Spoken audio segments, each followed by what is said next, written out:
Hello students. बेटे number system का topic आज हम स्टडी करेंगे जो कि आपका नाइन्थ और टेंथ क्लास दोनों के लिए कॉमन है। ठीक है, तो जो आपकी नाइन्थ क्लास है और जो टेंथ क्लास है उसका जो फर्स्ट चैप्टर है वो नंबर सिस्टम के ऊपर ही बेस्ड है। और जो नंबर सिस्टम है आप फर्स्ट क्लास से ही स्टडी करते आ रहे हो। ठीक है, तो जो सबसे पहले आपने कौन से नंबर सिस्टम स्टडी किए थे? प्राकृतिक संख्याएँ, इंग्लिश में इन्हें क्या कहते हैं हम? Natural numbers. ठीक है, तो क्या होते हैं नेचुरल नंबर्स? इस प्रकार की सभी संख्याएं 1 2 3 4 एंड सो ऑन, यानी कि जो थ्री डॉट्स का मतलब क्या होता है? एंड सो ऑन, आगे चलती जा रही हैं। ये सभी संख्याएं क्या कहलाती हैं? आपकी प्राकृतिक संख्याएं कहलाती हैं। क्योंकि प्रकृति स्टार्टिंग जब आदि मानव का समय था तो प्रकृति की जो बनाई जो चीज़ें थी उनको काउंट करने के लिए, उनको गिनने के लिए जो संख्याएं यूज की गई, जो सिंबल दिए गए, उन संख्याओं को क्या कहा गया? प्राकृतिक संख्याएं कहा गया। इसके बाद है प्राकृत संख्याओं के प्रकार। प्राकृतिक संख्याओं के प्रकार, विषम संख्याएं, ओड नंबर्स। ठीक है, यानी कि जो प्राकृतिक संख्याओं की का जो ये समूह है ना, इसमें से भी आपने नंबर्स को कैटेगरी वाइज डिवाइड कर दिया है। ठीक है, तो जैसे विषम संख्याएं यानी कि ओड नंबर्स, तो वे सभी संख्याएं 1 3 5 7 and so on are called विषम संख्याएं यानी कि ओड नंबर्स। दूसरे शब्दों में आप ये भी कह सकते हो जो संख्या दो से भाग ना हो, जो दो से भाग ना हो वो संख्या क्या कहलाएगी? आपकी विषम संख्या कहलाएगी। और जो प्राकृतिक संख्या दो से भाग हो जाए, जैसे 2 4 6 8 एंड सो ऑन, वो सभी क्या कहलाएंगी? आपकी सम संख्या कहलाएंगी। इंग्लिश में क्या बोलते हैं इनको? Even numbers. और जो जीरो होती है वो क्या होती है? आपकी सम संख्या। नेक्स्ट है आपकी अभाज्य संख्याएं यानी कि प्राइम नंबर्स। वे सभी संख्याएं प्राइम संख्या यानी कि अभाज्य संख्याएं कहलाएंगी जो केवल दो अलग अलग संख्याओं से भाग हो जाएं, अभाज्य संख्या कहलाएंगी। अलग अलग संख्याएं होनी चाहिए और केवल उन्हीं से भाग हो, उनके अलावा और किसी से भाग ना हो। जैसे 2 3 5 7 11 13 17, इस तरीके से जो ये संख्याएं आएंगी ये क्या कहलाएंगी? आपकी अभाज्य संख्याएं।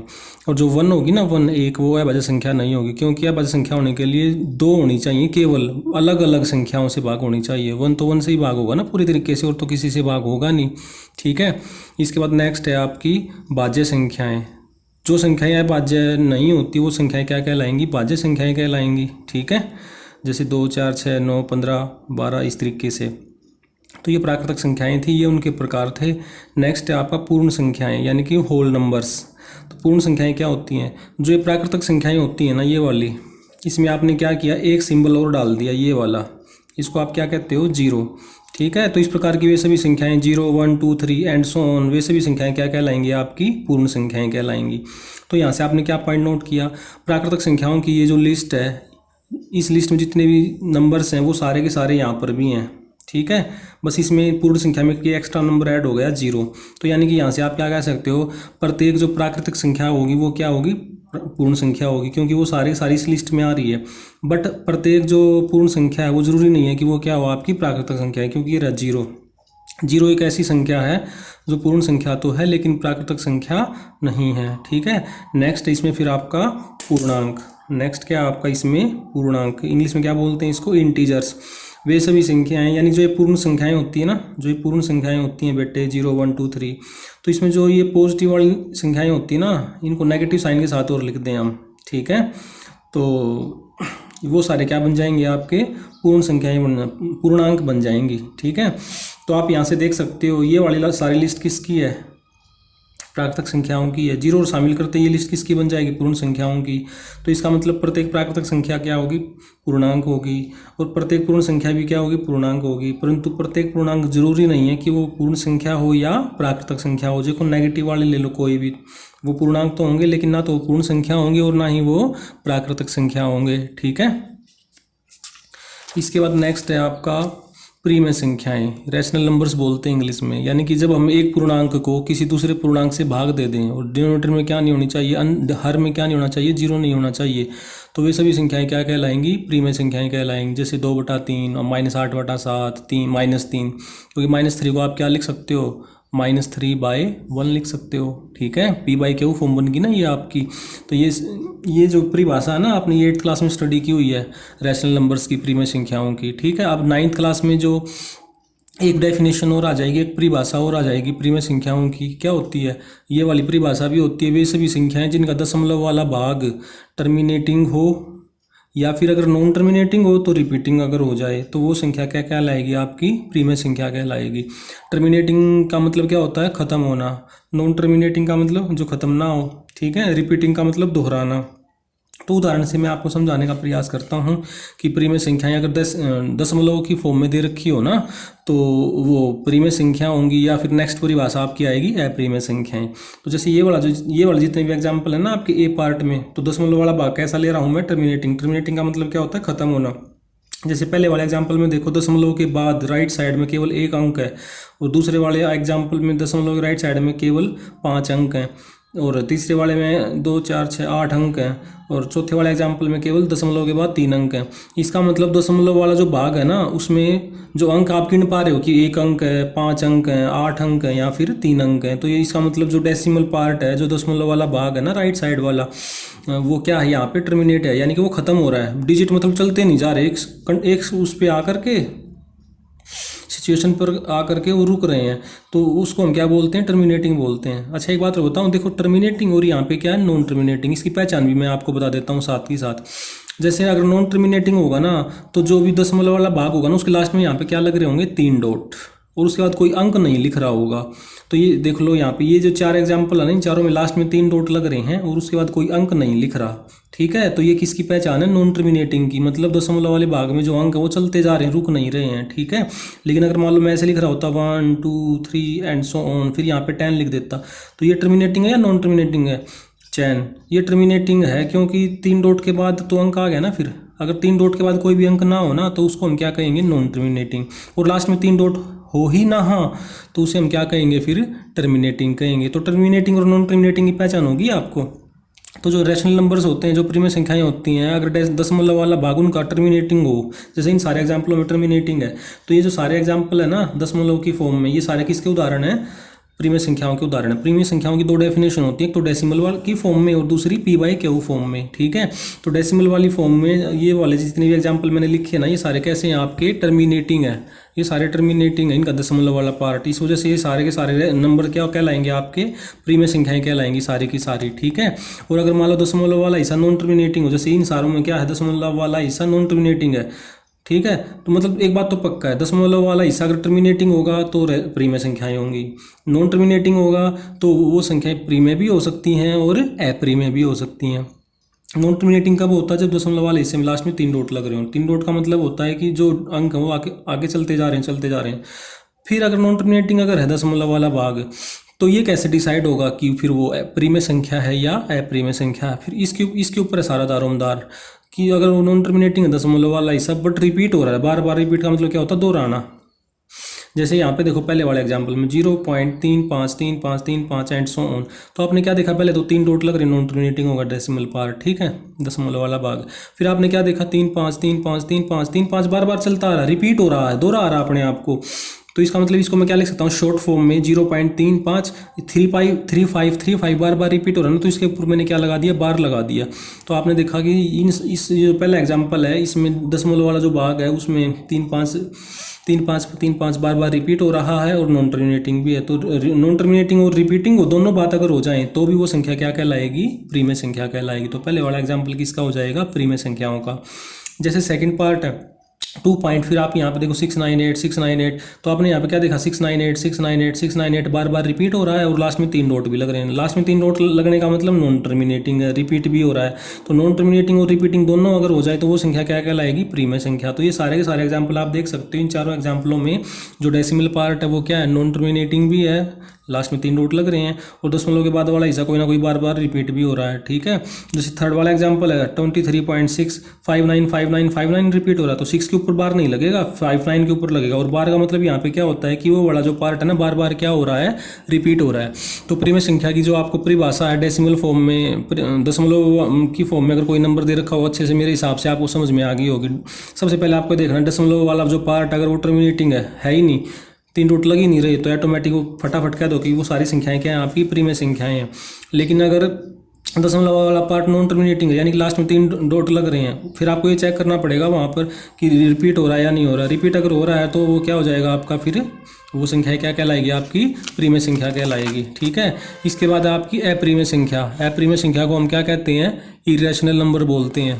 तो वे सभी संख्याएं जिनका दशमलव वाला भाग क्या हो? Non terminating plus non repeating, दोनों जगह नॉन आ गए बेटे यहाँ पे। ठीक है, वो संख्या क्या कहलाएंगी? अप्रीमे संख्या। दूसरे शब्दों में ये भी कह सकते हो जो संख्या प्रीमे नहीं होती वो क्या कहलाएंगी? अप्रीमे संख्या। एग्जाम्पल बनाने हैं, अपनी तरफ से बना सकते हो। दशमलव वाली ऐसी कोई भी संख्या ले लो जिनका डेसिमल पार्ट क्या हो? नॉन टर्मिनेटिंग हो। नॉन टर्मिनेटिंग का मतलब देखो इन सारों में लास्ट में 3 डॉट लग रहे हैं, नॉन टर्मिनेटिंग तो सारे हैं ही। उसके साथ साथ क्या होना चाहिए? नॉन रिपीटिंग, रिपीट नहीं होना चाहिए, क्योंकि अगर रिपीट हो गया नॉन टर्मिनेटिंग के साथ तो फिर वो प्रीमे हो जाएगी। देखो यहाँ पे जैसे फर्स्ट एग्जांपल है 25.69853, कभी कुछ आ रहा है कभी कुछ आ रहा है, मतलब रिपीट नहीं हो रहा है कोई भी ब्लॉक बार बार, जैसे 595959 जैसे पिछले वाले एग्जाम्पलों में हो रहा था ना। ठीक है, तो ये वाला एग्जाम्पल किसका हो जाएगा? आपका अप्रीमे संख्याओं का। सेकंड वाला एग्जाम्पल में देखो 2.98365298। अब आप यहाँ पे ये नहीं कहोगे कि 9898 रिपीट होगा तो ये रिपीटिंग होगा ना, मतलब वही फॉर्मेट बार बार आना चाहिए। जैसे यहाँ पे 98 है तो 989898 ऐसे होना चाहिए था। कभी कुछ आ रहा है कभी कोई अंक आ रहा है कभी कोई आ रहा है, सिमेट्री नहीं बन रही, तो इस वजह से क्या हो गया आपका? Non terminating. नॉन टर्मिनेटिंग तो क्यों हुआ? क्योंकि लास्ट में 3 डॉट लग रहे हैं, अंक चलते जा रहे हैं। और नॉन रिपीटिंग क्यों क्या हुआ? क्योंकि कभी कुछ आ रहा है कभी कुछ आ रहा है कभी कुछ आ रहा है। ठीक है, तो ये सारे एग्जाम्पल है ना, ये आपके किसके एग्जाम्पल हैं? आपके अप्रीमे संख्याओं के। एक होता है ना पाई, पाई की अप्रोक्सीमेट वैल्यू क्या लेते हो आप? 22/7 या फिर 3.14। देखो जो पाई होता है ना बेटे, पाई के पाई हमेशा कैसी संख्या होती है? अप्रीमे। पाई जो होती है हमेशा कैसी संख्या होती है? अप्रीमे संख्या होती है, अप्रीमे। फिर आपका हो गया सर ये 22/7 तो पी बाई क्यू फॉर्म बन गई, ये तो क्या है आपका? प्रीमे। ठीक है, और 3.14 भी क्या है आपका? प्रीमे। प्रीमे क्यों 3.14? क्योंकि डेसिमल पार्ट कैसा आ गया? टर्मिनेटिंग आ गया। ये 22/7 प्रीमे, तो पाई को फिर आप कह रहे हो है प्रीमे।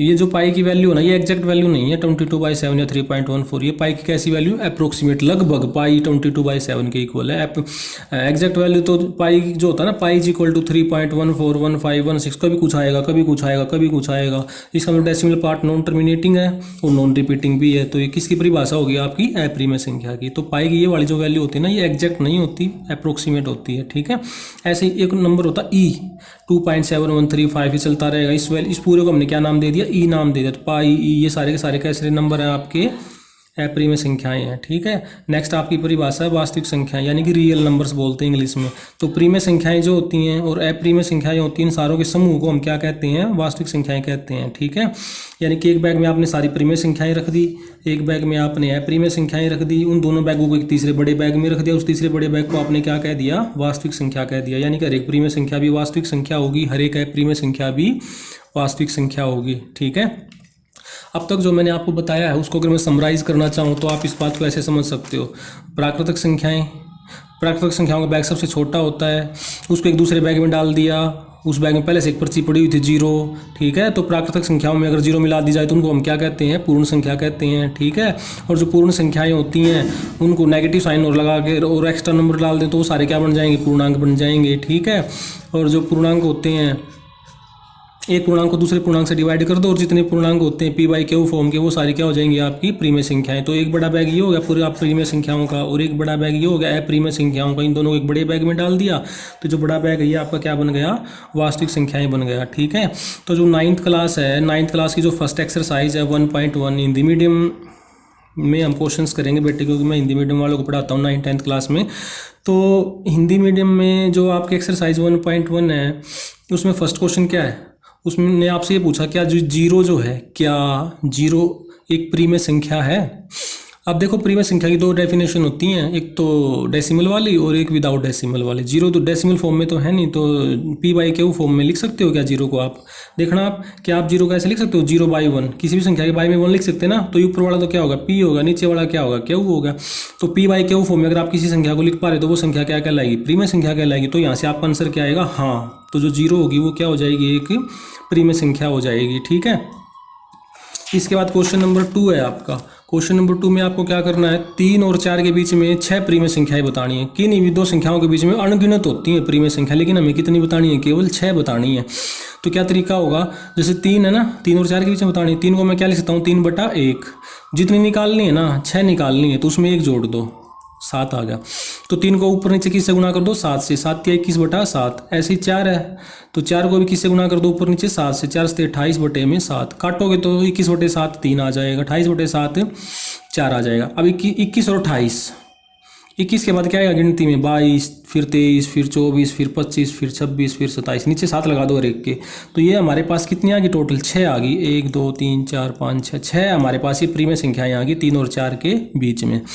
जरूरी नहीं था कि आप इस क्वेश्चन को ऐसे करते, आप इस क्वेश्चन करने के बहुत सारे तरीके हैं। इस क्वेश्चन को आप ऐसे भी कर सकते थे कि 3 और 4 के बीच में चाहिए 3.1, 3.2, 3.3, 3.4, 3.5, 3.6, तो ये हो गया आपके पास 6। ये सारी की सारी कैसी संख्याएं हैं, प्रीमियम संख्याएं हैं। क्यों है? क्योंकि इनका डेसिमल पार्ट कैसा 10वां वाला भाग टर्मिनेटिंग है।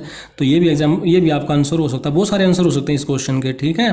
लेकिन अगर मान लो इसी क्वेश्चन में मुझे 10 निकालनी होती तो 10 में एक जोड़ता 11, 11 से ऊपर नीचे गुणा करता, फिर यहाँ पे जो आता वो इस तरीके से हो जाता आपका, ठीक है। क्वेश्चन नंबर 3 है, 3/5 और 4/5 के बीच में ना आपको 5 प्रीमियम संख्याएं निकालनी है। 3/5 और 4/5 के बीच में आपको 5 प्रीमियम संख्या निकालनी है। तो जितनी निकालनी है 5 में एक जोड़ दो 6। तो 3/5 को 6 से ऊपर नीचे गुणा करेंगे, 6 × 18/30।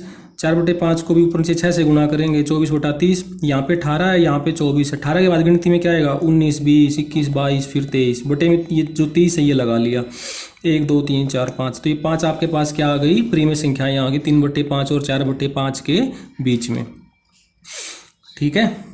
इसके बाद इस एक्सरसाइज का लास्ट क्वेश्चन है, इसमें आपको ये बताना है कि जो स्टेटमेंट है वो सत्य है या असत्य है। जैसे फर्स्ट पार्ट है, ये प्रत्येक प्राकृतिक संख्या एक पूर्ण संख्या होगी। प्राकृतिक संख्या क्या होती है बता चुका हूँ, 1 2 3 एंड सो ऑन। पूर्ण संख्या क्या होती है आपकी 0 1 2 3 एंड सो ऑन। तो प्रत्येक जो प्राकृतिक संख्या है क्या वो इस लिस्ट में आ रही है? आ रही है। तो इसका मतलब हर एक प्राकृतिक संख्या क्या होगी पूर्ण संख्या। तो ये बात कैसी होगी? सत्य होगी, ठीक है। सेकंड पार्ट है, प्रत्येक जो पूर्णांक होगा क्या एक पूर्ण संख्या होगा। पूर्णांक क्या होते हैं 0 1 2 3, और लेफ्ट साइड में क्या होता है -1 -2 -3, और पूर्ण संख्या क्या होती है 0 1 2 3। तो ये कह रहा है कि प्रत्येक जो पूर्णांक होगा ना, पूर्णांकों वाली लिस्ट में जो भी नंबर आ रहा होगा ना वो पूर्ण संख्या में भी आएगा, ये कह रहा है। क्या ये बात सत्य है? तो आप क्या कहोगे? असत्य, क्योंकि पूर्णांक में जितने भी नेगेटिव होंगे वो इस लिस्ट में है ही नहीं, ठीक है। और थर्ड है आपका, प्रत्येक प्रीमियम संख्या एक पूर्ण संख्या होगी। प्रत्येक जो प्रीमियम संख्या होगी वो क्या होगी? एक पूर्ण संख्या होगी। तो ये बात आपकी क्या आ जाएगी? असत्य आ जाएगी, क्योंकि 2/3 है जैसे एक प्रीमियम संख्या है, बट जो पूर्ण संख्या वाली जो लिस्ट होती है 1 2 3 एंड सो ऑन, तो उसमें इस लिस्ट में तो नहीं आता 2/3। या आप इस बात को इस डायग्राम से भी समझ सकते हो कि हर एक छोटा बैग बड़े के अंदर है, लेकिन हर एक छोटे बैग के अंदर वाला नंबर हर एक बड़े बैग के अंदर है, लेकिन हर एक बड़ा बैग जो छोटे के अंदर जरूरी नहीं है। तो प्रीमियम संख्या वाला बैग तो यहाँ पे सबसे बड़ा होगा ना इस वाले में। तो हर एक प्रीमियम संख्या जरूरी है प्राकृतिक संख्या होगी? जरूरी नहीं है। हर एक प्रीमियम संख्या जरूरी नहीं पूर्ण संख्या हो, हर एक प्रीमियम संख्या जरूरी नहीं है पूर्णांक हो, ठीक है। अगर हम नीचे से ऊपर चलें, अंदर से बाहर की तरफ चलें, हर एक प्राकृतिक संख्या पूर्ण संख्या भी होगी, हर एक प्राकृतिक संख्या पूर्णांक भी होगा, क्योंकि उसकी लिस्ट में आ रहा है।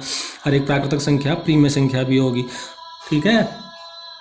ऐसी हर एक पूर्ण संख्या पूर्णांक भी होगी, हर एक पूर्ण संख्या प्रीमियम संख्या भी होगी, ठीक है बेटे। तो इस तरीके से आपका जो बेसिक था नंबर सिस्टम का वो मैंने आपको समझाने का प्रयास किया, ठीक है। नेक्स्ट जो अब हमारा जो इसमें वीडियो लेक्चर बनेगा वो 1.2 एक्सरसाइज के लिए बनेगा। तो उसमें जो बेसिक वगैरह यूज़ होगा वो मैं आपको नेक्स्ट वीडियो लेक्चर में बताऊँगा। अगर आपको वीडियो पसंद आया हो तो लाइक करें, शेयर करें और सब्सक्राइब करें। Thank you.